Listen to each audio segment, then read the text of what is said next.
Alright guys, a quick one. Here, I'll detail how to unarchived post in Instagram. So if at the end of this you find this often informative, please don't forget to like and then subscribe. Now the first one to do is go ahead and open the Instagram application. Once you open the Instagram application, click on the profile button at the bottom right. Then click on menu at the top right. On the settings and activity page, scroll down and then click on your activity. Once you selected your activity, scroll down, locate and click on archived under removed and archived content.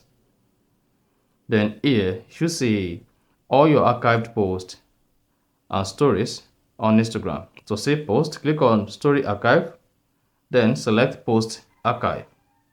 If you have any archived posts, then you should see them here. To unarchive any of these posts, all you simply need to do is go ahead and click on the post. Click on the three dots at the top right. Then click on show on profile. Then it should say show post on profile. Click on show on profile.